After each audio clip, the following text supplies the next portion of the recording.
My name is Gunnery Sargent Gaz. I go by a few different names. Part of the 122 Marine Division Battalion sent to Operation Venezian on the planet Venezia to take out the insurrectionists and any other possible alien suck-ass that shouldn't be there.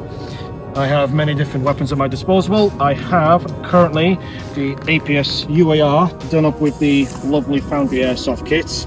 I have made her from the V2 standards or version of the rifle, and now she has upgraded internals, upgraded hop-up, gearbox has been sorted, longer inner barrel for just extra bit of range, and mag capability is still hitting there because it's the APS, but she does do the true 3-round burst as every battle rifle should do.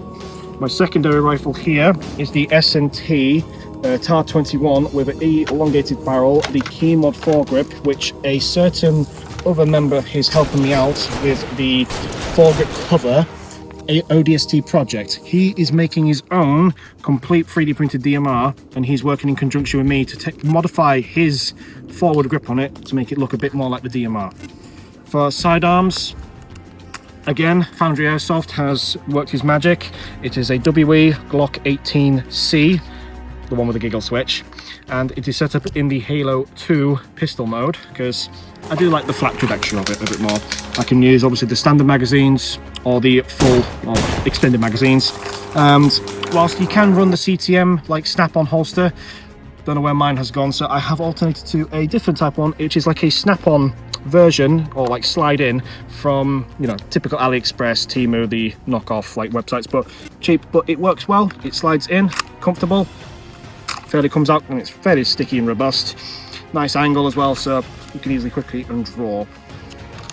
For the armor, I have gone with the Tidal Wave Designs on Etsy. So he has different full sets of armor for cosplay, and modified, you know, to airsoft standards. So he does full marine kits, he does full ODST kits, and certain Spartan armors. I have the marine from Reach chest plate here, some of the shoulders, and also the shin pads. I do have other sections of armor, but they're not necessarily rated for airsoft as well. And so same thing for the helmet here. The helmet is what I love the most because it is a quite modular designed helmet.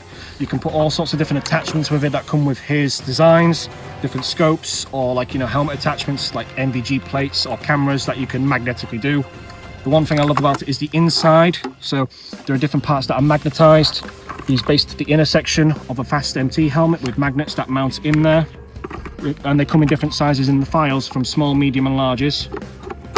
I've also done the lights so they actually turn on myself. Not the greatest, but it'll do what it needs to do. And it works well. Cosplay, airsoft, and I've had her coated in a layer of resin to just give you that extra bit of beef, knowing how 3D prints have gone. And thankfully, I'd like to thank the 9th Dimension on Facebook, who is a 3D printer friend of mine, and he has printed essentially all my armor, apart from the shoulder blades, which I needed to get replaced. Dude has been a legend. He's a small 3D printer, but he's been such a help with getting most of my 3D printed kits off the ground. For the standard BDUs, you've got your typical just like Ranger green clothing, but the cool thing about this kit is you can choose between many different camos. So I have a choice between the normal greens with knee pads and obviously internal white knee pads and shoulder pads built in.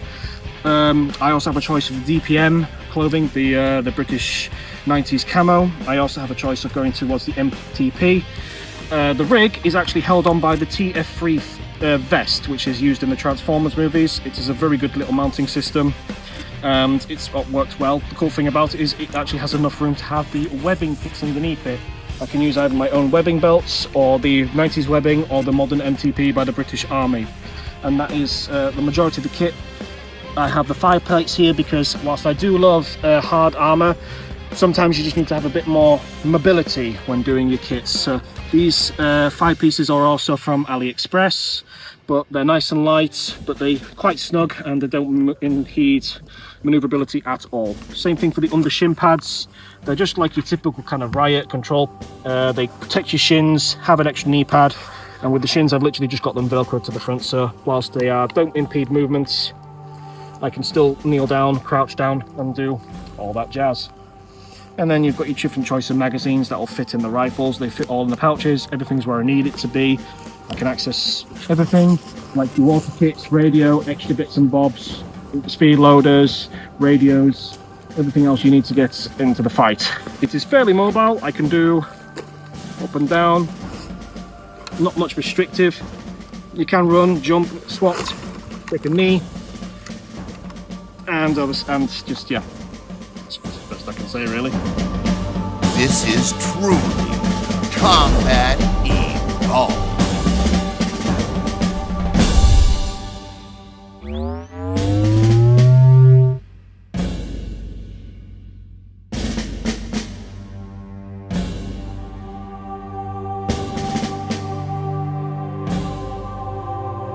Oh, I know what the lady's like.